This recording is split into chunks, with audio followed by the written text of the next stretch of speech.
ഞാൻ ഇന്ന് കണ്ടത് എക്കോ എന്ന സിനിമയാണ്. ഞാൻ ഹൈലി എക്സ്പെക്ട് ചെയ്ത വലിയ സിനിമയാണ്. Because it's by the makers of Kishkindha Kaandam, directed by Dinjith Ayyathan, story, screenplay and cinematography by Bahul Ramesh, music Mujeeb Majeed and edited by Sooraj S, audiography Vishnu Govind. ഈ ഒരു ടീം ഉണ്ടല്ലോ, ഗോൾഡ് ആണ്, പ്യുവർ ഗോൾഡ്. ഈ സിനിമയുടെ കഥയാണ്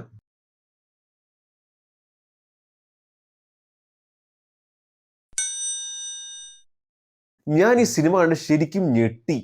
കിഷ്കിന്ദ കാണുന്ന സിനിമ കണ്ടു കഴിഞ്ഞപ്പോൾ ഒരു വല്ലാത്തൊരു ഫീൽ ഉണ്ടായി. ഒരു കുളിർമ, രോമാഞ്ചം, ചെറിയൊരു വേദന, വല്ലാത്തൊരു സന്തോഷം. നല്ലൊരു cinema, one of the best cinema കാണാൻ സന്തോഷമുണ്ട്. അതേപോലത്തെ ഒരു ഭയങ്കര എക്സ്പീരിയൻസ് തന്നെയായിരുന്നു ഈ ഒരു സിനിമ കണ്ടു കഴിഞ്ഞപ്പോൾ കിട്ടിയത്. ഒരു international level kind of immersive experience ആണ് എക്കോ എന്ന സിനിമ എനിക്ക് പേഴ്സണലി തന്നതും നിങ്ങൾക്ക് തരുമെന്ന് ഞാൻ ഉറപ്പ് തരുന്നതും വിശ്വസിക്കുന്നതും. എക്കോ ആനിമൽ ട്രിലജിയുടെ മൂന്നാമത്തെയും അവസാനത്തെ ഭാഗം കൂടെയാണ്. ആദ്യത്തെ ഭാഗമായിരുന്നു കിഷ്കിന്ദ കാണ്ഡം, രണ്ടാമത്തേത് കേരള ക്രൈം ഫയൽ സീസൺ 2, മൂന്നാമത്തെയാണ് എക്കോ. ആനിമൽ ട്രിലജി എന്ന് പറയുമ്പോൾ കണക്ഷനോ ഒന്നുമില്ല. ഇവർ ആനിമൽസിനെ സിംബിളൈസ് ചെയ്യുന്ന രീതിയും അതേപോലെ ആനിമൽസും ഹ്യൂമൻസും തമ്മിലുള്ളൊരു വേറിട്ട കണക്ഷനാണ് ഈ ഒരു സിനിമയിലൊക്കെ ഈ 3 സിനിമകളായിട്ട് പറഞ്ഞു പോയിരിക്കുന്നത്. എനിക്ക് പേഴ്സണലി അങ്ങനെയാണ് ഫീൽ ചെയ്തത്. കിഷ്കിന്ദ കാണ്ഡം എന്ന സിനിമയുടെ പോലെ തന്നെ സ്ലോലി നറേറ്റ് ചെയ്ത് പോകുന്ന ഒരു ഫസ്റ്റ് ഹാഫ് ആണ്. ചെറിയൊരു മിസ്റ്ററി അടങ്ങിയിരിപ്പുണ്ട്. അത് നമുക്കറിയാം, ചെറിയൊരു ക്യൂരിയോസിറ്റി നമുക്ക് തോന്നും. അങ്ങനെ സ്റ്റോറി നറേറ്റ് ചെയ്ത് സെക്കൻഡ് ഹാഫ് ആവുമ്പോൾ പയ്യെ പയ്യെ പടത്തിന്റെ ട്രാക്ക് മാറി തുടങ്ങും. പടത്തിന്റെ ട്രാക്ക് ഫസ്റ്റ് ഹാഫ് പോലെയല്ല, കംപ്ലീറ്റ്ലി മാറും. പിന്നെ ട്വിസ്റ്റ് ആൻഡ് ടേൺസ് ഇങ്ങനെ വന്നു തുടങ്ങും. അങ്ങനെ പോയി പോയി ക്ലൈമാക്സിലെ ഫൈനൽ റിവീൽ. അപ്പോൾ നമ്മൾ ശരിക്കും അത്ഭുതപ്പെടും. ഇങ്ങനെയാണ് ഈ സിനിമയുടെ ഒരു നറേറ്റീവ് സ്റ്റൈൽ. കിഷ്കിന്ദ കാണ്ഡം പോലെ തന്നെയാണ്. പക്ഷെ എന്നാ പോലും ഒരു വേറിട്ട ഒരു അനുഭവം തന്നെയാണ് ഈ ഒരു സിനിമ. എനിക്ക് ആകെ ബാഹുൽ രമേശിനോട് ഒരു ചോദ്യം ചോദിക്കാനുള്ളത്, വീണ്ടും എങ്ങനെ ഇങ്ങനെ എഴുതാൻ പറ്റണേന്ന? ഇത്രയും നമുക്ക് ഒരു രീതിയിലും പോലും എക്സ്പെക്ട് ചെയ്യാൻ പറ്റാത്ത, പ്രെഡിക്റ്റ് ചെയ്യാൻ പറ്റാത്ത രീതിയിലുള്ള ഒരു സ്റ്റോറി ടെല്ലിങ്ങും ഇതുവരെ ഓഡിയൻസ് അല്ലെങ്കിൽ മലയാളി ഓഡിയൻസ് കാണാത്ത തരത്തിലുള്ള ഒരു കൈൻഡ് ഓഫ് ഇൻപുട്സ് ഒക്കെ ആഡ് ചെയ്യാന്ന് വെച്ച് കഴിഞ്ഞാൽ ഭയങ്കര അത്ഭുതം തന്നെ പറയും.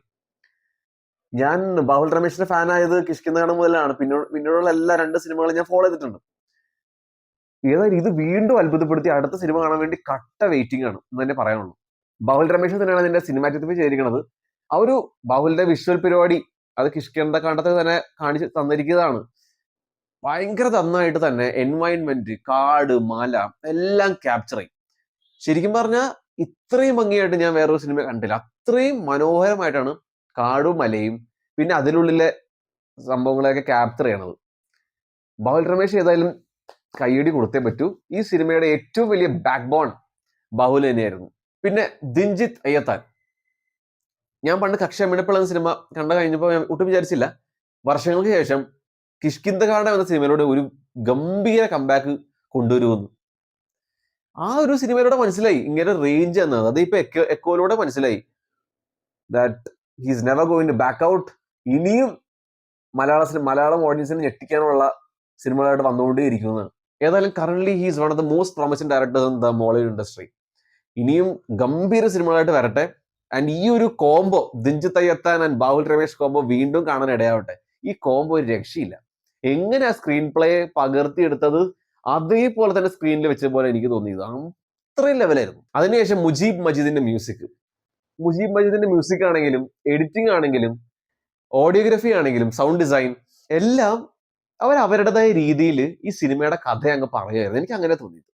അത്രയും മനോഹരമായിട്ട് എല്ലാവരും ആ സിനിമയുടെ അകത്ത് കയറിയിരുന്ന് വളരെ മനോഹരമായിട്ട് എഫേർട്ട് ഇട്ട് പണിയെടുത്ത പോലെ ഉണ്ട്. എല്ലാവരും അവരുടേതായ രീതിക്ക് കഥ പറഞ്ഞുകൊണ്ടേ ഇരിക്കുകയാണ്. അത്രയും നമുക്ക് അത്ര എഫേർട്ട് നമുക്ക് ആ ഒരു സിനിമയിൽ കാണാൻ പറ്റും.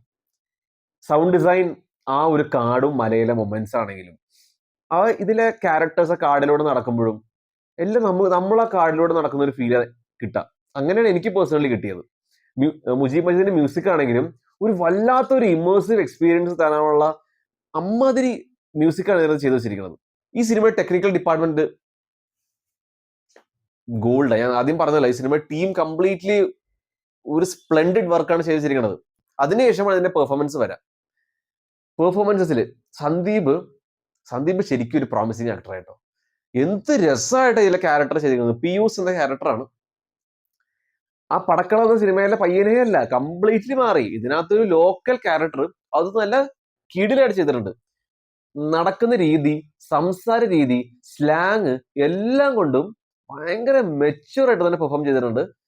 സന്ദീപിന്റെ ഫ്യൂച്ചറിൽ നല്ലൊരു ഹോപ്പ് കാണുന്നുണ്ട് ഏതായാലും.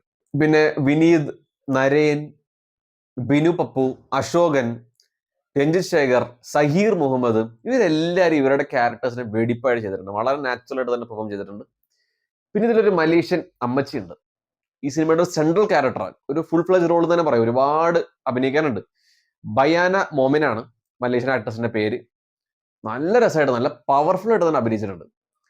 അതേപോലെ വേറെ ഒരു മലേഷ്യൻ ആക്ട്രസ് ഉണ്ട്, സിംചി. അവര് നന്നായിരുന്നു.